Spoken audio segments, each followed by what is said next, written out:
The next step is for Russia and Ukraine's leaders to meet bilaterally and ultimately to agree on an end to the fighting.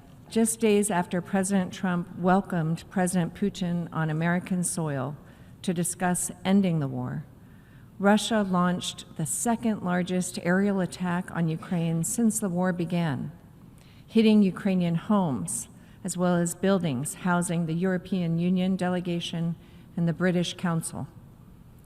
These continued attacks cast doubt on the seriousness of Russia's desire for peace. While the United States continues its efforts to encourage direct negotiations between Russia and Ukraine, we should remember that the war did not begin with Russia's full-scale invasion of Ukraine in February 2022. At that point, Russia had already illegally purported to annex Crimea and had occupied Ukrainian sovereign territory for 8 years. We call on Russia to fulfill its obligations and both parties to negotiate in good faith and end the war in a durable manner through diplomacy. I now give the floor to... As we speak, Russia launched a missile attack on Chernihiv. Every single day, every single moment. And Russian goals for these 12 years hasn't changed. Russian strategy hasn't changed. To destroy Ukraine as a country, to destroy Ukraine as a nation. And there should be no illusions about this and no wishful thinking. Russia is pursuing a deliberate policy of forced demographic change in occupied territories, deporting Ukrainians to remote Russian areas while resettling Russian citizens in their homes. In Crimea, occupied temporarily since 2014, this policy has been especially severe. The peninsula, once a vibrant hub of culture and diversity, has been turned into open-air prison. Political persecution is a daily reality.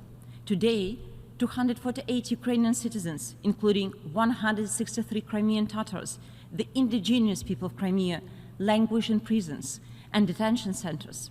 Ukraine will never recognize the temporarily occupied territories as Russian. Crimea, like all other parts of temporarily occupied areas, was, is, and will always be Ukraine.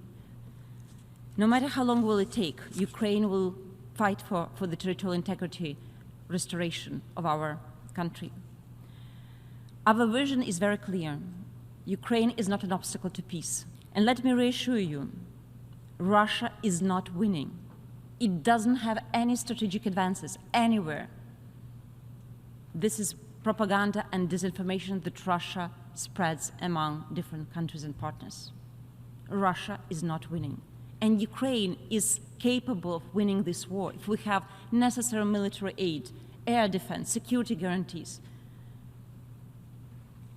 Mr. President, if Russia goes unpunished, it will seek to expand the war to the West and to other countries. We need to raise the cost of aggression for Russia.